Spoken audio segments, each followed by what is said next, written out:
تر لیونتوبه مینه لنډه او دردونکې کیسه. امید لرم چې دغه له درده ډکه کیسه تر پایه پورې راسره واورئ.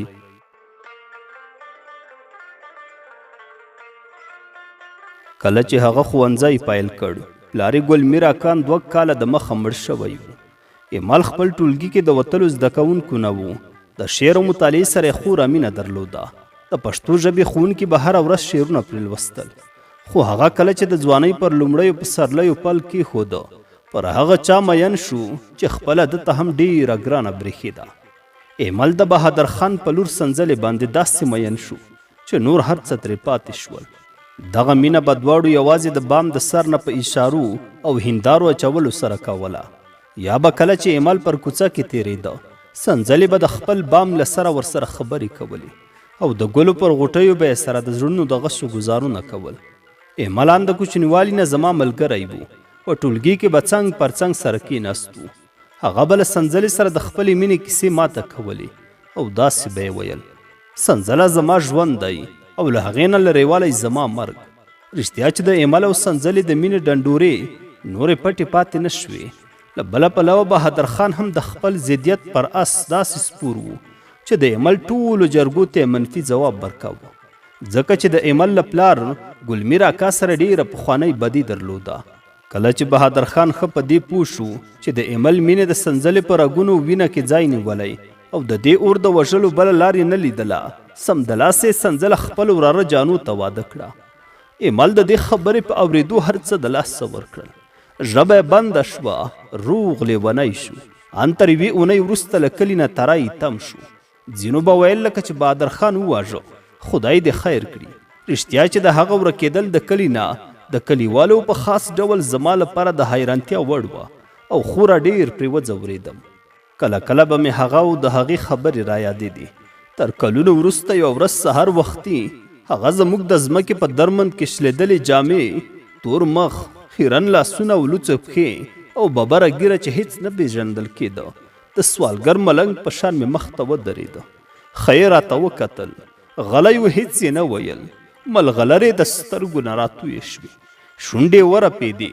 خدای شته زه هم دغه حالت حق پک کړم، خو بیا هم د ایمل راتګ او ژوندي لیدل یې زما لپاره تر ټولو هر څه او ډېره خوشحالتیا وه. له ډېرو خوشحالۍ نه مې ژړا راغله او مې غوښتل چې غېږ کې ټینګ ونیسم، مګر هغه ځان تر شا کړ. خوښه یې نه وه، یوازې د ګوتو څوکې راکړې.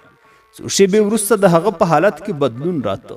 ستونی او شونډې یې رپېدې، غوښتل یې چې څه ووایي، خو د ویلو توان یې نه درلود. بیا یو وار د ګلاب شان ته سور شو، تر خولې یې چیغه ووته، پورته شو، پر ځمکه راولوېده. رښتیا چې ډېر وځورېده. تا به ویل چې د ارواحو فرښته ترې روح اخلي. له سترګو نه یې ګلۍ واورېدې او په بنده بنده ژبه یې له ځان سره داسې ویل: مورجانې څه شوې؟ څه در باندې وشول؟ لکه چې یوازې وي، یوازې پاتې کېږي، په سره اور کې سوځي. بیا غلی شو. څو شېبې وروسته بیا سنځله، زما ښکلې سنځله او مورجانې، زه به ښه شم، پور به دې ادا کړم. سنځله مې ولیده، هغه به زما شي. بیا پر خپل ځای کې واوښته او راواوښته. نور قرار او ځای پر ځای ویده شو. زه کور ته لاړم چې خواړه ورته راوړم، مګر کله چې په ډېره بیړه بېرته راغلم، هغه نه و چیرې کوم خوا تللی و. هغه بیا ډېر وخت ورک شو. ډېرې هڅې مې وکړې چې پیدا یې کړم، خو د انځر د ګل په شان یې پته ونه لګېده. میاشت لا نه وه تېره شوې چې یوه شپه زموږ د کلا دروازه وټکول شوه. ورور مې په بیړه مخ دروازې ته ورواړاوه او د دروازې خوا ته ورغی. تپوس یې وکړ: څوک یاست؟ هېڅ غږ نه راته. زه ډېر ورو د تبرګي سره د بلۍ سر ته ورجګ شوم. ګورم چې ایمل غلی د وره تر څنګ ولاړ دی. ورور ته مې غږ کړ چې دروازه ورته خلاصه کړه.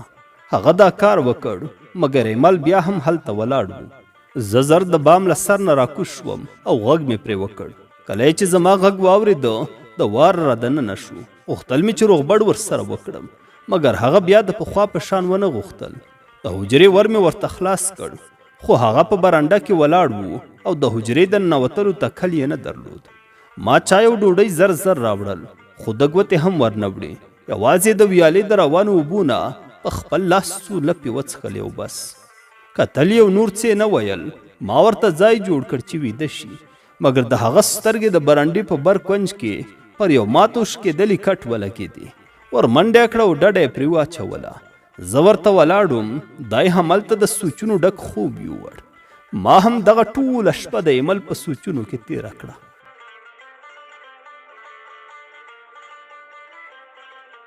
سهار چې وختي پاڅېدم راغلم چې ایمل وګورم. هغه بیا چیرې تللی و، پته یې نه وه. څومره ځورېدونکی و. ډېر مې ارمان شو چې ولې داسې پیښیږي. بیا به څومره وروسته ایمل ګورم. د سوچونو سره سره د پټي په لور روان شوم. کله چې درمند ته ورسېدم ګورم چې ایمل په درمند کې د شولو غوبل کوي. خوشحاله و، په خولې بنده شپېلۍ وهله.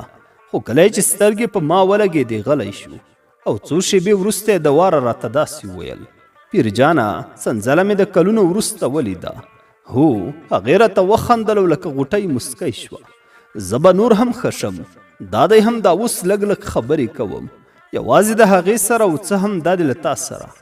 دا لومړی ځل و چې ایمل ماته د مکتب تر دورې وروسته بیا په همغه پخواني خوند پیرجان وویل. هغه غوبل پرېښود، را روان شو، زما تر څنګ کېناستو. خوشحاله و او راته وویل: پیرجانه، راځه چې لاړ شو. نن غواړم د خپلو یارانو ملګرو سره ستا پیژندګلوي وکړم. هغوی لرې نه دي، زه خو یوازې له هغوی سره ژوندی یم.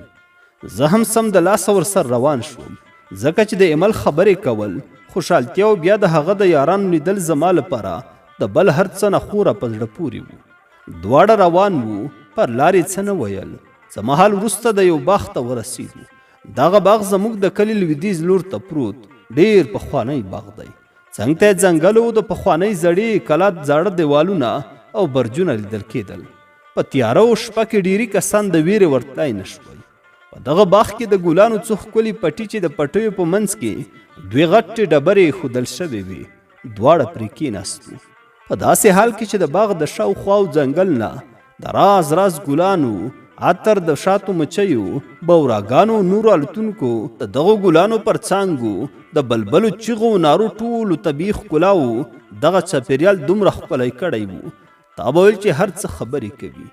ایمل هم د ځان سره هسې لګیا و او په بنده ژبه یې د مقابلو لورو سره روغبړ کاوه او زه هم مقابلو لورو ته وروپېژندم. ما هم د زړه له کومې هغه څاره چې څه کوي. څو شېبې وروسته هغه خپلې خبرې داسې پیل کړې: پیرجانه، دا ټول زما یاران دي. دا اوس زما کور او کلی دی. ډېر وخت مې له دوی سره تیر کړی دی. د دوی په خبرو سم پوهېږم او دوی زما په خبرو پوهېږي. دلته هم داسې یو نظام شته لکه زموږ چې دی.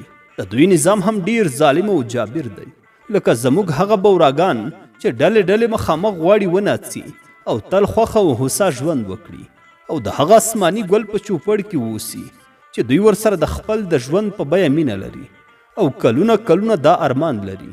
مګر هغه بدرنګه هیلهګر پردی مزدور کرغېړن بورا چې د څو نورو د په شان خرڅوي غلو بوراګانو سره لاس یو کړی او د دې بڼ او ګلشن د بربادۍ لپاره د هغو نورو نابلده سرو، شین سترګو، تورمخو غوماشو سره د دې بېوزلو میلیونونو مینو بوراګانو ژوند یې له ګواښ سره مخ کړی دی. د دغه بڼ او ګلشن اوسېدونکي ځان هوسا نه ګڼي او ډېر نفرت ترې لري، ځکه چې پردي ورته ښکاري او د پردیو په مرسته دي.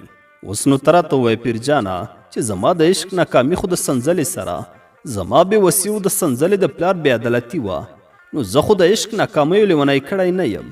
زه د دې دود و دستور د پښتنو بدو رواجونو دې حال ته ورسولم.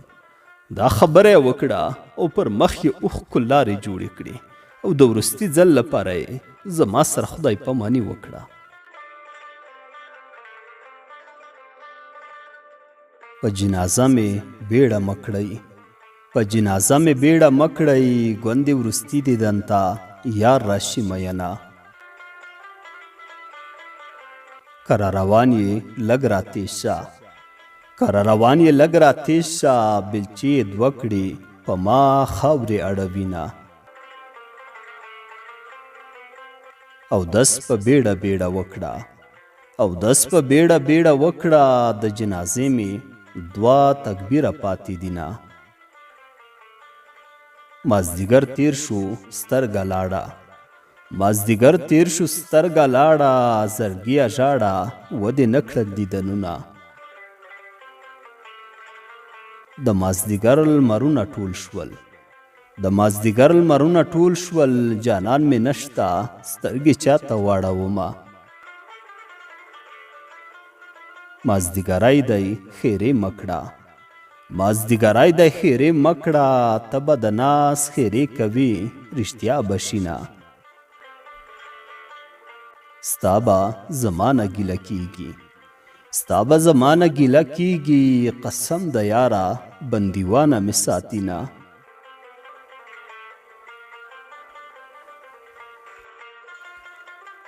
په مخه ځم شاته در ګورم، په مخه ځم شاته در ګورم، واک د تقدیر دی زړه مې نه در څخه ځینه.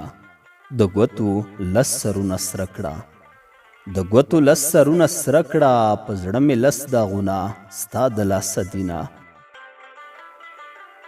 د سترګو جنګ دی ورته ټینګ شه، د سترګو جنګ دی ورته ټینګ شه، کاږه واږه باڼه په زړه ویشتل کوینه. د زړه په څړیکو کې مې ته یې، د زړه په څړیکو کې مې ته یې، د زړه دردونه مې آباد در باندې دینه.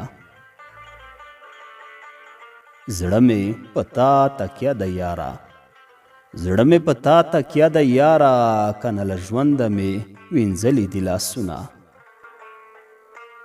بېوسي توره وي که سپینه، بېوسي توره وي که سپینه، لالی مې ځي زه په کنډو ولاړه یمه. غم مې د خپلې بېوسۍ دی، غم مې د خپلې بېوسۍ دی، کنه ګټلې برخې چا پرېښي دینه.